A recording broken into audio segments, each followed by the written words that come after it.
Number 5.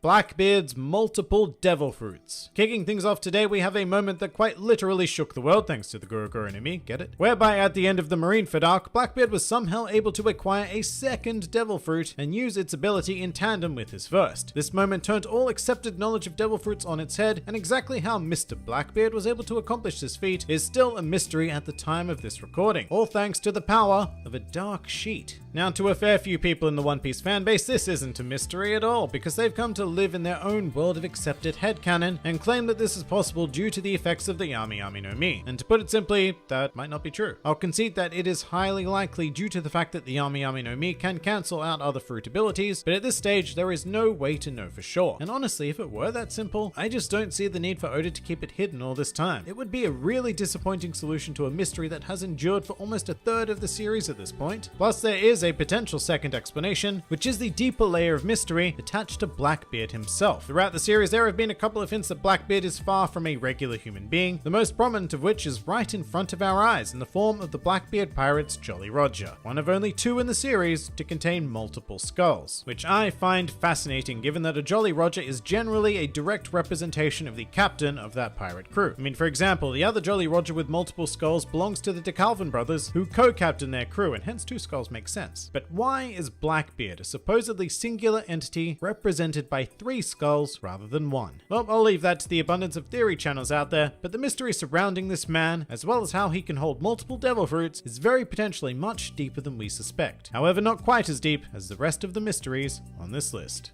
Number 4.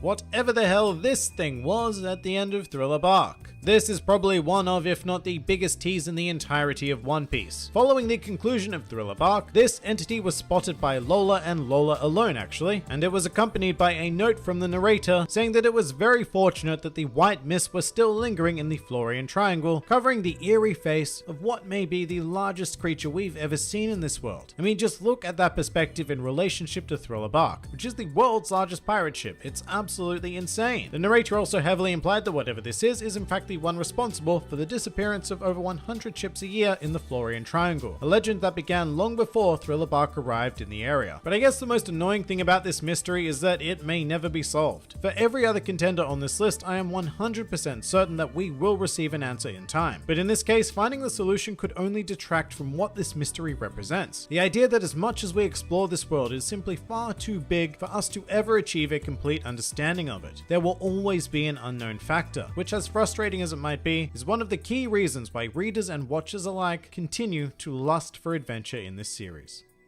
Number 3. Joy Boy. As quite possibly the oldest named individual in the series, Joy Boy is entirely surrounded by a thick fog of mystery. Not a literal one like the Florian Triangle monster, but a more metaphorical one. All we know of him thus far comes courtesy of a poneglyph telling us of a time around 800 years prior to modern day. The poneglyph was written as an apology letter actually, with Joy Boy lamenting a broken promise to Poseidon, one of the ancient weapons that seems to inhabit certain mermaid royalty. Joy Boy was a human allegedly attempting to do something involving the Noah with Poseidon's help, but for reasons currently unknown, was unsuccessful. And that's kind of it. But that's all we really need to consider him one of the greatest unsolved mysteries in the series, primarily because he is a named figure in history, and history is not something that One Piece tends to showcase a whole lot. I mean, yes, it's there, but it's kept deliberately shrouded from us as an audience because we're exploring this world through Luffy's perspective. Speaking of that history though, it's pretty difficult to continue talking about Joy Boy without bringing up number 2, the Void Century. As the name implies, this is a space of roughly 100 years which occurred somewhere between 800 to 900 years prior to the current timeline. Very, very conveniently within Joy Boy's era. The problem is that there are almost no historical records of this period. As far as the world is concerned, these years just didn't happen. Although the true history of the world is engraved onto the 9 Rio poneglyphs, but finding them is an extraordinary effort to say the least. With that said, as an audience, we do know tiny bits and pieces, such as the existence of a great kingdom, which was destroyed by the 20 kingdoms that later amalgamated into the world government, signifying the end of the Void Century. With that sort of global dominance, it becomes an entirely reasonable thought that they could have rid the world of any evidence of the past century, but the pressing question is, why? What exactly do the world government and the celestial dragons have to hide? Whatever it is going to completely rock the One Piece world, and yet there is still one particular mystery that trumps it. Number 1.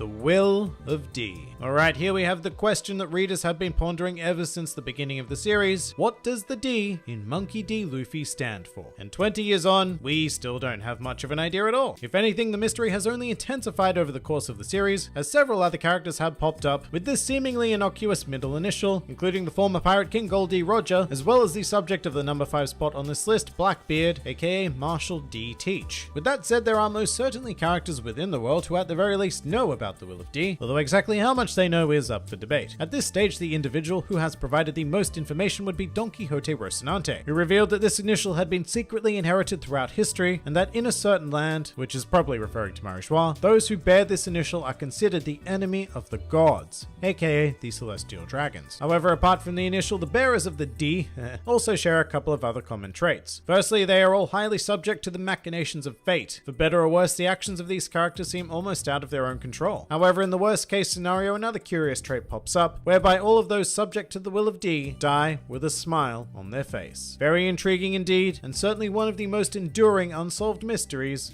in the series.